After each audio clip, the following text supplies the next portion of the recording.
I'm gonna make him an offer he can't refuse. The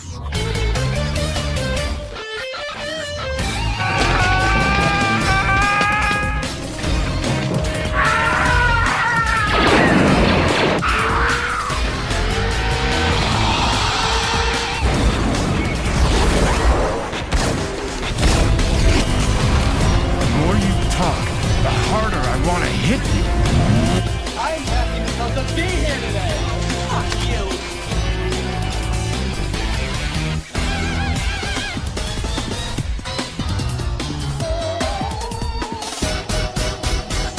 Come on, you want me to drive? No, you're supposed to be suicidal, remember? I'll Anybody drive. a drive? Let's get in the car. Fucking shit. Fuck me in the fucking ass. Fuck you, you fucking stupid cunt.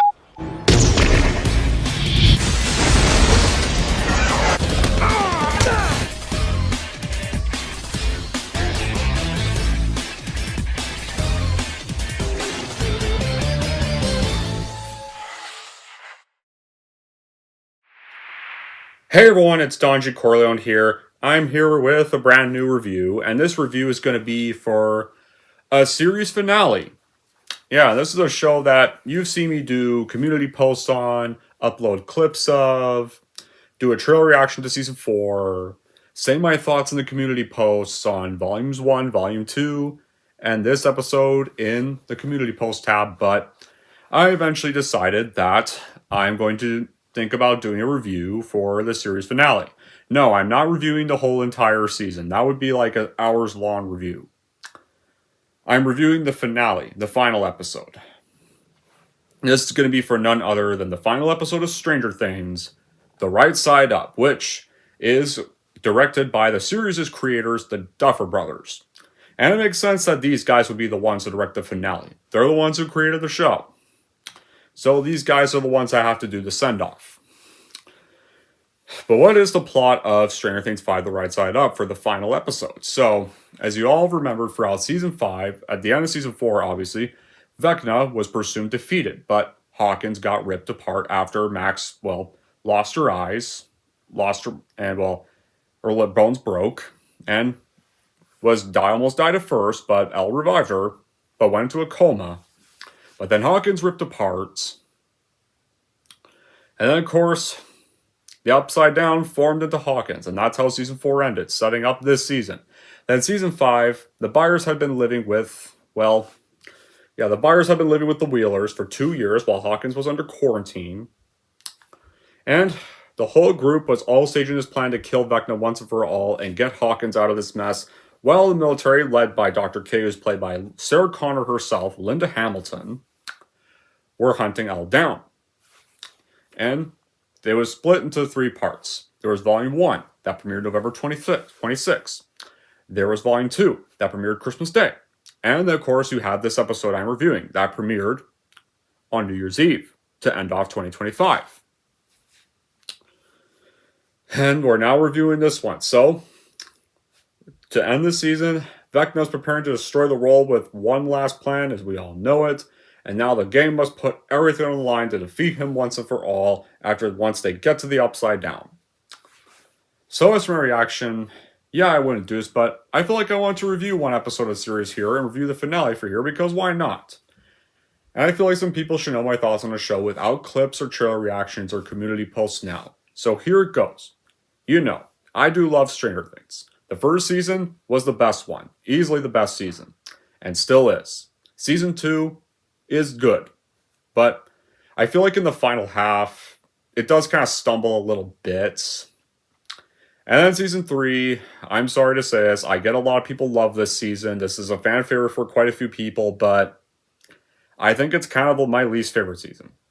For one, I think Season 3 gets mean-spirited a lot of times, and the first half is just really not great, while the final half does get better with, the final episode, or the final few episodes are good, but it just doesn't make up for the terrible first half. And it also, what doesn't help is that season has the number 1 worst episode to me. And no, it's not the one that happened before this. And no, it's not one of the other episodes of Season 2 that you're probably all thinking of. For me, the worst episode is Mallrats. But season 4, thankfully, brought it back on track, and it had me hyped for the final season. Now, the final season, I definitely liked, as you all know in the community post. Some may get mad at me for saying that, but I thought this season was a nice way to wrap it all up. And look, one thing also does kind of need to be addressed here too, is some of the reactions to the last episode. With that certain reveal. And my reaction to that scene, I wasn't mad. I didn't care. Like, that was a reveal I knew was coming since day one. At, like, any time. And to me, the scene was actually done for a reason. Like, this was going to happen any time. Like, it was bound to happen any season. That's the thing. Like, and the problem is that, now, you don't like an episode, that's one thing. But using one scene to call it, to automatically brand it the worst episode and compare it to Game of Thrones. No. No.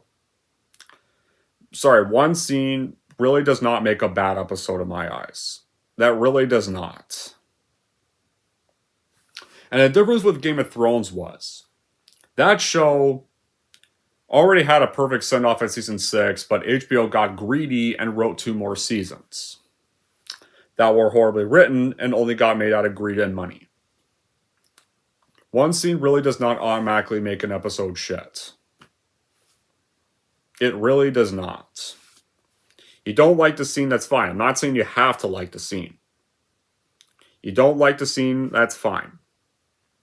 But automatically saying the show's ruined, and this is how it ends, like, there was one episode left to go. Yeah, it wasn't over yet. And I'm actually presuming how Vecna was going to get defeated. Like, anyway, okay, enough of this. Now for this finale. Did it wrap up well, or did it end on a stinker? So, it actually ended pretty satisfying. Minus one quality I had with the ending that I will get to later. So how was this made? So yeah, this episode was written and directed by the Duffer Brothers. And it was their 20th writing credits on the show. The Duffers had stated that some unused ideas that were conceived for the second season got implemented through the 5th and final season storylines. And the impact of the pandemic enabled them to completely outline the final season before the 4th season had even been filmed. And following the release of season 4, the team were able to rewrite some elements in response to feedback and the finale, but much of the original pitch with Netflix remained unchanged. And executive producer Sean Levy, who directed a few episodes as well, advised that the Duffer Brothers had pitched the season and its finale time and others in a production team as early as 2023. Showing this diorama explained the Upside Down's mythology and their plans to conclude the show emotionally. Leading up to the finale, the 5th season revealed the truth about the Upside Down and wrapped up a number of characters' arcs in preparation for their final battle against Vecna. So when The Right Side Up premiered on Netflix, and in theaters actually, both Netflix and theaters, premiered it.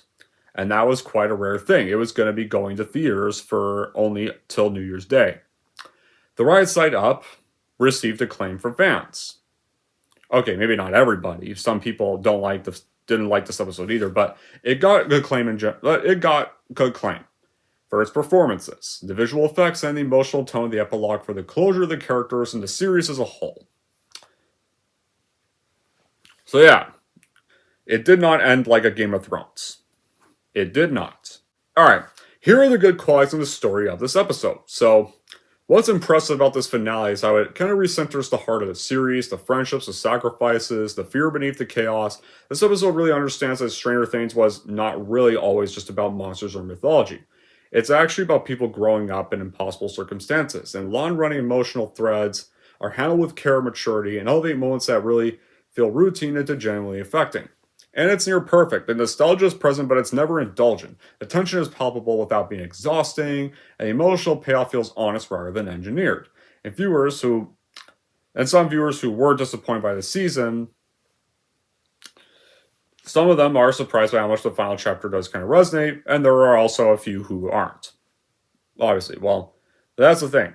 You can't always please everybody. Not everybody's going to be happy. And character wrap-ups, the Vecna scenes, the friendships and sacrifices, it lands well here. And that's the thing. the finale really does take its time. It lets moments breathe instead of trying to rush through everything. There were people that were kind of hoping there would be less monologues and more action and just action nonstop. But in all honesty, if it was just action nonstop, it wouldn't really be much of a satisfying finale. And like the point of finale is that the finale's got to have some of those monologues. In a finale, you got to bring closure to the characters. You got to wrap up their arcs in an actually good way. You got to take the time to wrap it up. You got to build up to all this battle stuff that you're waiting for. It can't always be just action all the time in the finale. You got to build up to that stuff if you want to make a good send off for a series. It kind of reminds me why I really liked the show when it began. Stranger Things was never really about monsters. It's about the kids growing up through impossible stuff, and the episode really gets that. Nostalgia, it's there. It's not too much. The tension works without being exhausting, and the emotional beats really do feel real, not forced. So, how do we start off this final episode? So, by the last time we saw the gang, at the end of the last one, they went off into the truck, into Murray's truck, to go to the Upside Down and kill Vecna. So, they're now entering to commence Operation Beanstalk. 11, Hopper, Murray, and Kelly, the 11 sister you saw at the beginning of Volume 1, that some people were circulating. Is this girl going to betray them? She looks suspicious. Well, I'll get to that later. They go to Hawkins' lab, and 11 enters the sensory tank after promising Hopper to be careful. And, well, and kind of little hints at how maybe it could, end off. Maybe they'll, once Vecna's defeated, they'll get out of Hawkins for good, but 11 then draws Callie, and then, Max, who we last saw, did wake up from her coma, but was in a wheelchair for the entire last episode, and is still back there. Is pretty much still back there. It's a little hideout that they were venturing off at to cover up their plan. And Max ends up in a trace, and at first, I thought Vecna was going to possess her again. But then, of course, or run into hallucinations of Callie and Elle, but it turns out they're not hallucinations, it's actually them. And so 11 draws Callie and Max into Henry Vecna's mindscape, and they go to look for his memories. Meanwhile, you get to the rest of the group at the radio tower, where once they're climbing to the top, Mike stops for a brief bit and apologizes to Will for not realizing everything he was going through. If you guys do remember, in Season 3, most of the time, Will wasn't really in much danger. He kept asking if they could play D&D, but kept getting denied that request. And of course, in Episode 3 of Season 3, he kept trying to basically play D&D, but Mike and Lucas weren't interested. And they pretty much came up with this ending so they could end the game quickly, where pretty much the two heroes in that campaign that Will was trying to get them to play pretty much sacrificed their lives, which foreshadowed the Season 3 finale. And of course, that led to Mike and Will's arguments. And of course, reaffirms their friendship. Right there. So that was kind of it was definitely a nice way to kind of make up. Right there. And I really like these two finally did make up. Right there. And so Vecna's plan, though, like we last saw when he possessed all the children kidnapped, including Holly, the plan begins. And the abyss is descending and the tower destabilizes, and this was what people were worried about. People were actually worried that this character was almost going to bite the dust.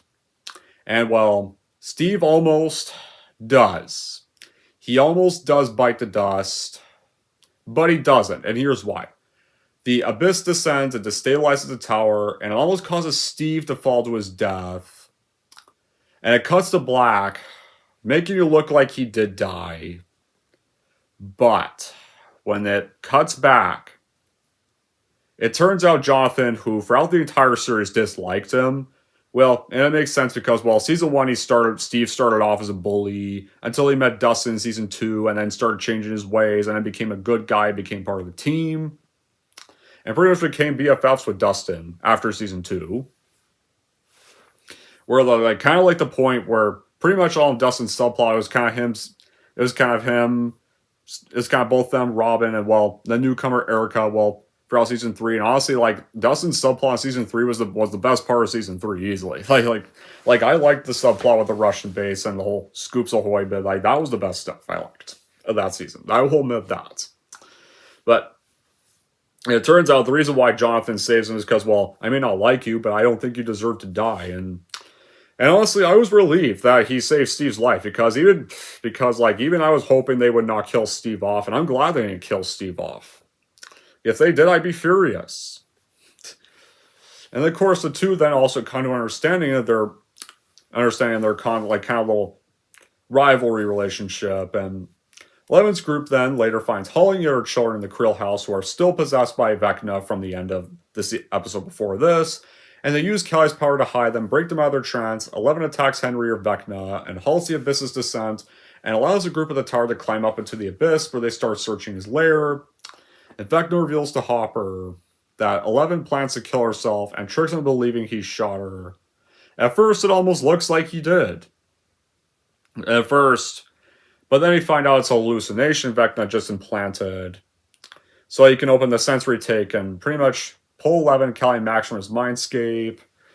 Though Hopper confronts 11 about her intentions and pleads to come back to Hawkins with him and deserves a life beyond exploitation and abuse. But in the real world, though, Dr. K, Linda Hamilton's character, who actually was a pretty great love-to-hate character in Volume 1. In Volume 2, we didn't really see her a lot. Not really till, like, the end of Volume 2, really.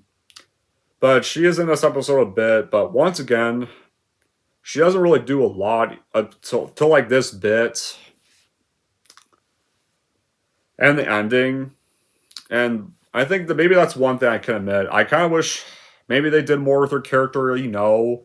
Like, what I saw, like, I thought, like, Dr. K and the military were gonna follow them into the Upside Down. Maybe try to pursue them. As they're also hunting for 11, like, maybe pursue them and maybe that'd be a little bit of an obstacle, you know?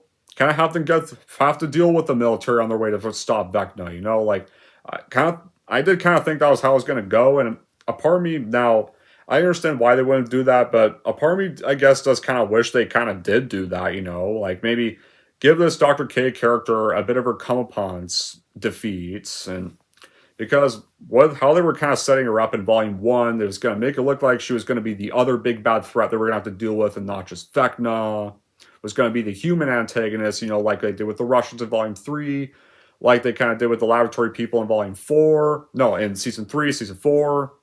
Like those. But not really with this season they do that. So now to see these guys grow from kids to young adults and deal with much in the 80s era, it really does strike a chord. It's kind of meant to be more of a spooky sci-fi show, but it is kind of wholesome with everyone's character developments. And most of the character storylines do get closure, which some people are concerned about. Was this going to be able to close off everybody's character arcs, that they weren't going to kill a lot of characters off? Like, everyone's in a place that does make sense for them, and their arcs for most of the time do feel complete. There are one or two characters endings that do feel a little small and don't really get much, like, and we're kind of confused as to how it goes. That might annoy some fans, but they're a little minor. And like the whole episode is actually an emotional episode in a good way, because the emotional scenes, like the finale has to also be the most emotional. It's like gotta be the most bittersweet. And the emotional scenes need to hit hard to actually be able to make a good send-off. And in a way they kind of do if you're a fan of the series. If you're not a fan of the series, probably not. The music is incredible, and the soundtrack does a lot of heavy lifting, and there's some meaningful moment between some characters that do matter and feel genuine. Not everybody might be happy by Ascending, but it's not like trying to force anything. It gives fans something emotional to hold on to. And some people will at least appreciate at least handled everybody's endings in a way. Like some are already kind of still mixed on it. And the finale does balance emotion, tension, and nostalgia flawlessly. And it goes every kind of major character and meaningful moment without really feeling forced. It doesn't really aim for shock value, and it earns the emotions for years of all the storytelling, the friendships, the sacrifice. The writing does stay true to the show's core themes of love, loyalty, and growing up. And like the performances are definitely phenomenal, deeply moving for the last time these actors are going to play their characters, because people can say they're planning more Stranger Things projects or doing more spin-offs. Well, Yeah, there's an animated spin-off that's set before season 3. Guys, this animated spin-off is not set after volume 5, after season 5. This animated spin-off is taking place before season 3, and it's featuring an entirely different cast playing them, voicing them. They're not going to be voiced by any of the cast that you're familiar with. The cast you're familiar with, they're done playing the roles. They're done. They're finished. Like, they're all grown up now. In fact, one of them is now actually, one of them now, 11 herself, is actually now an adopted mom. Last year, became an adopted mom and adopted a baby. It's done. They're done with the roles for good. They've grown up. This is the last time they're playing these characters. So back in the Upside Down, Akers and his squad, aka part of Dr. Kane's military group, they go rogue and they want to go after 11 directly, and they launch an assault in the lab and threaten to shoot Callie if Hopper doesn't reveal 11's location. Murray, though, manages to cause an explosion that does allow 11 to take out the soldiers, but Callie, who had turned out not to be a traitor the whole time, even I was kind of thinking this girl was going to be a traitor. That's what I thought. I thought she was going to be a traitor. Even I kind of started thinking about that too. Kind of like with her facial expressions and kind of her questionable decisions. Like, I thought, so this girl's going to probably be working for them, but surprisingly, no. It turns out she's actually not working with them. She actually was innocent the whole time. Like, she pretty much signals Hopper not to tell of Elle's location. But though, while Murray does manage to cause an explosion so I think 11 could take out the soldiers, Callie, though, is sadly still fatally injured, and reassures 11 that her story was going to end that night there. And so, once Callie's gone out of the picture, 11 tells Hopper that the only way they're going to be able to go with the Vecna is they have to go face from the Abyss. And she makes him promise to accept whatever decision she makes, and it's kind of hinting at something that does happen. And so, Henry, Henry, human form of Vecna, is going after the children that Holly is pretty much trying to lead him to the hideout that Max showed her when she was trapped in Vecna's mind as well. And that's where pretty much the hideout she was at. So they go to that hideout because Vecna can't go there. But unfortunately, though, he manages to get indecisive, force himself to face his trauma to follow them into the cave that he was really unable to access. And Holly, though, leaves the children to the mine and attacks them to buy the others more time to escape. And yeah, you do get a bit of Derek almost running behind, but they don't allow Derek to stop because they have to escape. So Henry relives his memory and witnesses his younger self open that briefcase that pretty much contained this fragment of the Mind Flayer, how he became Vecna. And of course, at the same time, this kind of activates Will's little powers Vecna that used to take down Vecna in Volume 1, at the end of Volume 1, which to me is the best episode of Season 5. Episode 4 of this season was the best episode of Season 5. Will pretty much tells Henry, you don't have to do this. You don't have to go this route. You're just vulnerable and scared. They were used as a vessel, and for a while I got worried here for a second because I thought they were going to actually do this sympathy for the devil shit with Vecna, and I was like, no, please don't go this fucking route. Please do not go this fucking route. Because I don't want that sympathy for the devil shit to happen to Vecna. This was a guy that kidnapped a bunch of children, kidnapped Will in Season 1. Oh yeah, kidnapped and tortured Max. Pretty much killed Eddie. Oh, and kidnapped Holly, several other children, tortured them. Oh yeah, pretty much brainwashed those kids into beating up Holly in the last episode. So why should we do this sympathy for the devil shit with Vecna? Fuck this guy. But they don't. Henry doesn't want to do this. He tells Will, nah, I'm the same and I like being evil. Thank you. Thank you for keeping this character a bad guy. Thank you. Let him stay evil. This guy's an irredeemable monster. So, once 11 gets to the Abyss, she enters Vecna's lair while a Mind Flayer rises, pretty much turns to this, it's kind of like the spire that Vecna controls, and attacks the rest of the group. Think of it like in Chapter 2's finale, except They're not insulting Pennywise to death, which was a shitty defeat in that movie for that character. And well, it's not just half of Pennywise's body attached to the spider. No, the spider. They actually shoot at it first, and then once they get inside it, they see Vecna and actually fight him. So Nancy at first used herself as bait to draw it to this cliff to face it, and the others unleashed their full force of firepower to bring it down. And of course, like when Mike tried to argue with Nancy to lend him a gun, instead he got a flare. He uses that flare to also shoot at it. And of course, the others unleashed their full force of firepower to bring it down. Nancy used herself as bait to draw it to cliff face before that, and Dustin and Steve, as you remember, they often argued about Eddie's death and had that fallout in Volume 2 before they were consoled. They pretty much avenged Eddie's death, and this was a satisfying part because, you know, Eddie was the best part of Season 4. And and honestly, Eddie's death is the most heartbreaking death of the show. Easily. Like, I loved Eddie. It was sad to see him go like that. I wish he could have been a main character, but even if it would have been jumbled, I wish they didn't kill. It was sad they killed him off. Because during this time, like, Steve most of that season was kind of with Robin and Nancy that whole time. In that whole season. So Eddie was kind of the sidekick Dustin had for his subplot in that season. And they really definitely felt also inseparable. I can't speak clearly. Inseparable. I can't speak clearly. And right there, and Dustin was still haunted by Eddie's death. And so it's very satisfying to see these two finally get revenge for killing Eddie. And of course, it pretty much finishes with 11 impaling Vecna on a spike, and everyone else rescues the rest of the children, including Holly. Where Mike and Nancy finally reunite with Holly, and the one who does deliver the final killing blow to Vecna is definitely Joyce. And honestly, I'm glad it was Joyce who was the one who did the final killing blow, because the Byers were the first family that Vecna fucked with in Season 1. When Will disappeared, got kidnapped by him. So, it makes sense for Joy to be the one to do the killing blow.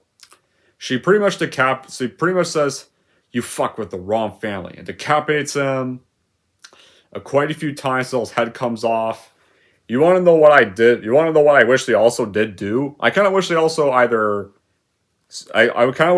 kept his head or stomped the hell out of it, or stomped on his head. That's what I would have done.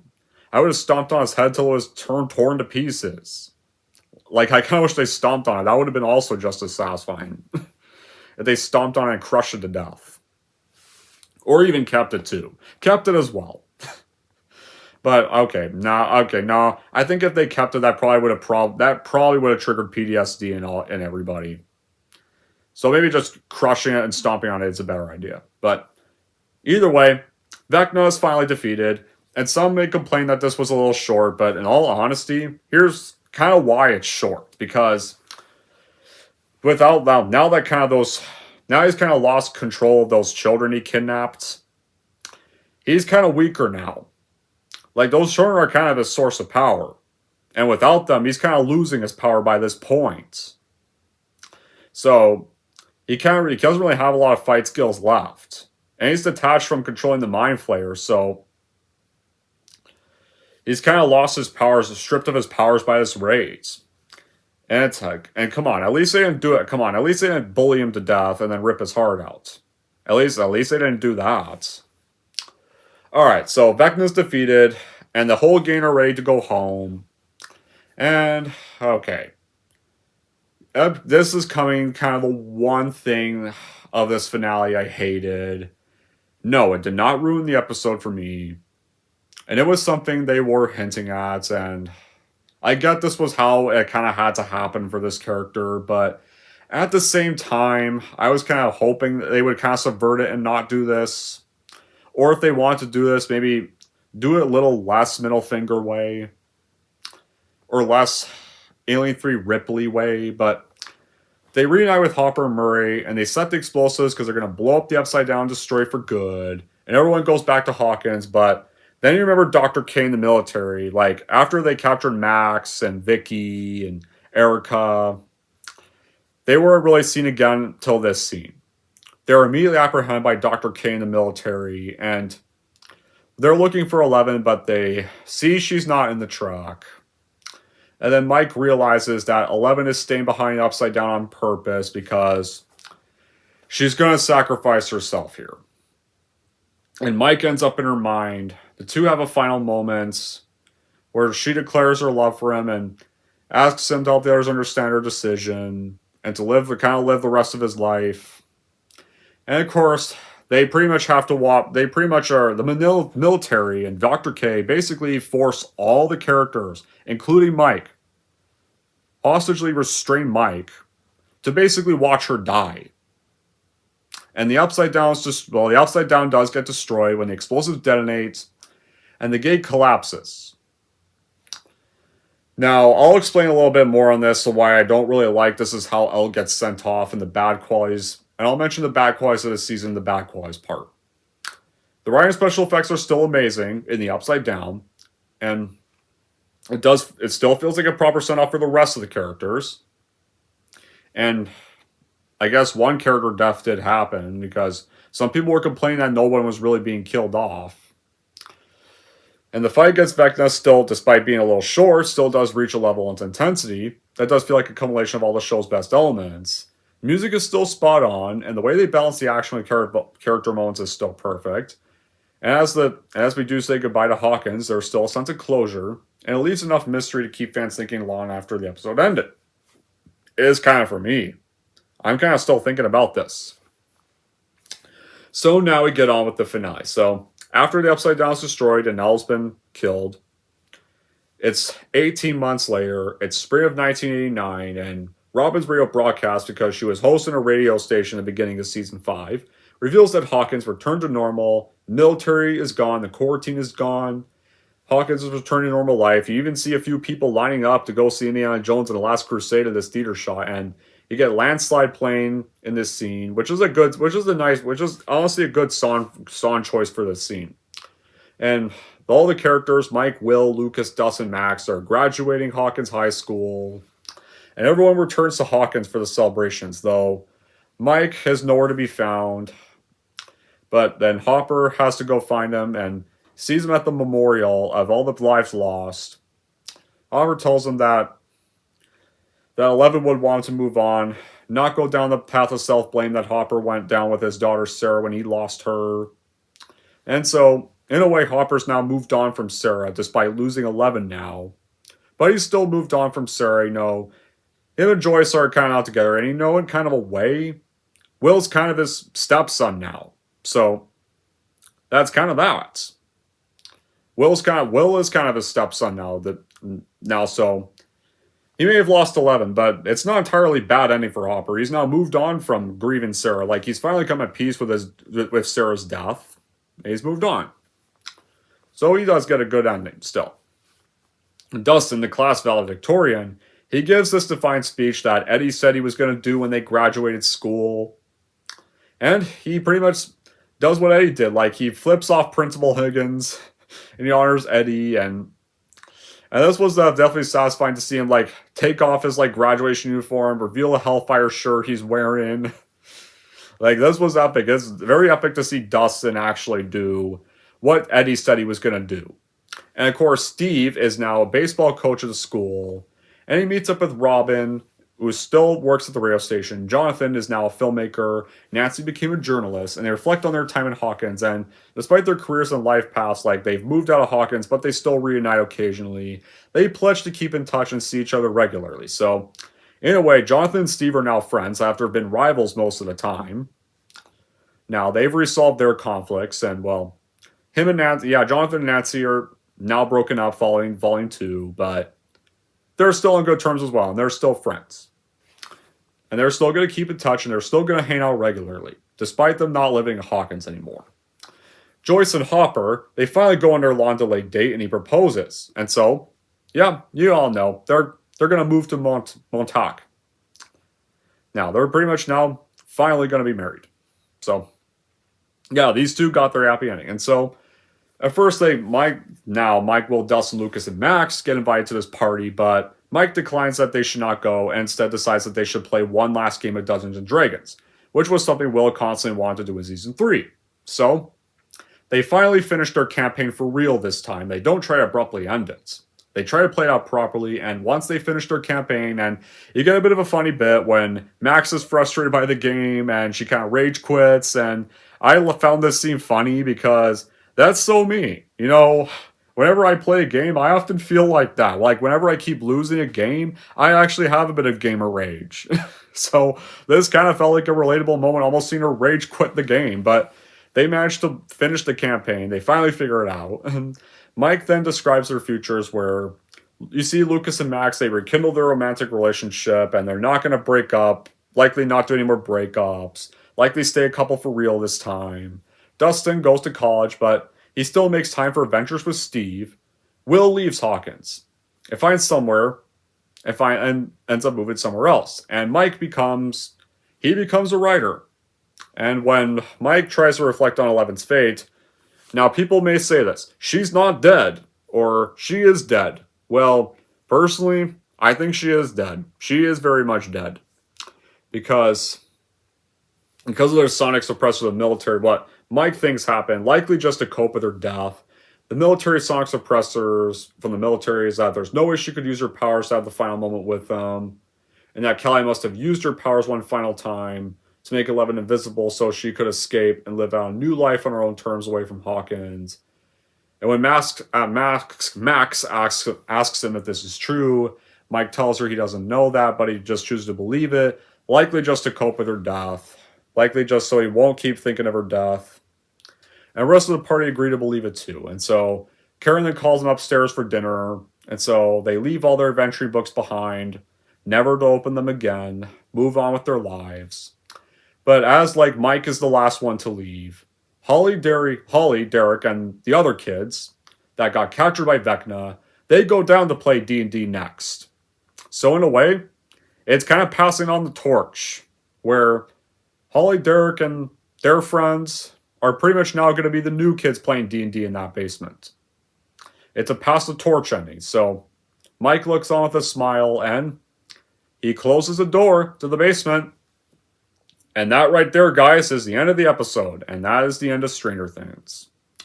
And you get these credit photos of the other episodes, kind of like somewhat written like a comic or book. And it kind of hints that this was the book Mike wrote. Pretty much wrote a book based off the entire series and based off his adventures in the entire series with his friends as his first novel work. So, and that's how Stranger Things all together ends. Vecna's dead, the Upside Down is destroyed for good, the world is saved. But either Eleven is dead to some people or is not dead to some fans. And even if she is alive, and even if she were alive, she can't go back to her friends because the military will come back. And the party all disbands for good and they all leave Hawkins, except for Steve. And, well, maybe Max and Lucas. Because we don't really see where they're living after this. Okay. Now I get to the bad qualities with the episode, because, alright, I did have some bad qualities, but I'll also mention some bad qualities with the season in general. So, for bad qualities for this season, first one, when it comes to the Derek character, I was just never a big fan of Derek. I thought his character in his debut episode was really annoying in his first episode where he plays the main role, also a bit annoying, his brief scenes we first see him. And yeah, he does improve, but there's times when his kind of more obnoxious self is still there in his improved self. Even at times, kind of giving away Holly's plan to kind of make him go back to his bully self in Volume 2, and a few other times. And there's some people that are mad that the fight with Vecna was too short. They wanted less talking and only action. That's not how a finale really works. If a finale was just action, and no time for a wrap-up to story, it wouldn't be as well developed. And while Vecna being taken out a bit quick makes sense because, well, without those children, he's stripped of those vessels now, so he's kind of weaker and doesn't have much powers now by this point. And if he did still have his powers, he would be a lot stronger, and I don't think the game would have survived a fight with him. Then they took him out, Not every single finale needs to be some Avengers Endgame war wannabe, like fans of anything nowadays keep demanding these days, despite the fact that not everything needs to be an Avengers Endgame. Not everything really does. Like, Stranger Things isn't that kind of show. It's not something like that. And it's an episode, like, and some people complain the episodes are too long. Like, this episode's 2 hours, but honestly, you know what? It didn't feel like 2 hours. It felt, honestly, this episode felt a lot shorter than it seemed. Alright, the big bad quality to me, Elle's send-off. So yeah, they killed Vecna, they destroyed Upside Down, but then you remember Dr. Kane, the military are there. They discovered Vicky and Max back in Hawkins, and now they know they're in the Upside Down, and they're waiting to arrest them as soon as they return. They are about to arrest the game, but Elle's not there. Then Mike enters her mind, they have one last moment, and then basically the military forces him, Hopper, the rest of the gang, to basically watch her kill herself in front of their horrified, heartbroken faces. So basically, in a way, Dr. Kane caused, or honestly, you know what? Murdered Eleven. And in the end, she gets no comeuppance at all. Fine, you know, I get they wanted this send-off for her to happen, but come on. Don't make this feel like a nihilistic middle finger sacrifice, please. That's kind of what it felt like. And that's the thing. Nowadays, anybody has, and literally any lead character now has to fucking die in a franchise. Dr. Corneliuson, it's typical nowadays.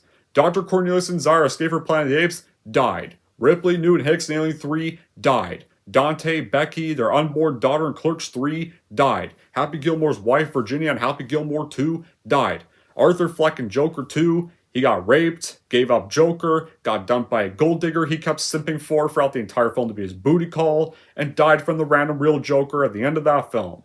Venom and Venom The Last Dance, died. Han, Luke, and Leia in the 3 Disney Star Wars films, died. Captain Kirk in Star Trek Generations, died. Luke Devereaux, Universal Soldier, Day of Reckoning, died. Burt Gumble, The Last Shed Tremors direct-to-DVD sequel, died. Chief Brody and his youngest son in Jaws The Revenge, died. Michael Keaton Batman The Flash, died until the timeline got restored, so maybe he didn't die.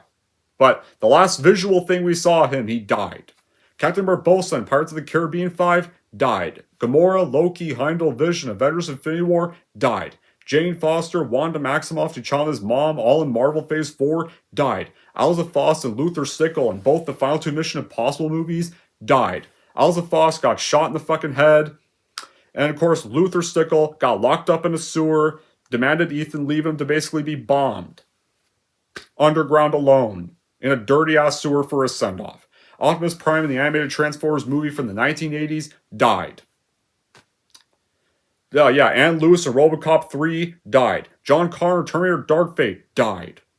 Basically, now anybody fucking dies. Anybody fucking dies now to send out a franchise in today's world. Well, thankfully the rest of the characters get happy endings, so it doesn't ruin the episode for me. It's just one bad quality I have. There are some that may disagree with me on that ending, but some do say that she might still be alive by that shot, but that's just Mike coping with her loss. And they said they're done with these characters, so she's gone. And another bad quality, we never really know what happened to Derek's family ever again. And never really see Robin's girlfriend again at the end. Like, whatever happened to them, you never know. And it kind of would have been nice to see that. But other than those, this was a satisfying finale to me. Some may disagree with me. A lot of Season 5 haters will disagree with me, but it was a good way for it to go out for most of these characters. So in the end, whether or not you've been disappointed with this season, this last episode does wrap it all out well, or does save it depending on your opinion, so I would say it's worth a watch for fans that want to see it at least go out with some kind of bang. Anyways, that's it for my view of The Right Side Up or the Stranger Things finale, and here's how I rank it. So overall, if you want to see this show get a good finale and are hoping it delivers, well it does, so I would totally watch this episode. And if you are a Stranger Things fan, and if you're wondering how I'm going to rank the Stranger Things finale, I'm going to give the Stranger Things finale a 9 out of 10. Alright, there we go, guys. That wraps up my review for the Stranger Things finale. Now I want to know in the comments down below what you guys thought about this finale, whether it delivered or whether it did not for you. And until then, that'll be it for this episode. Thank you all for watching. If you like this and want to see more, don't forget to like, subscribe to Don G. Corleone.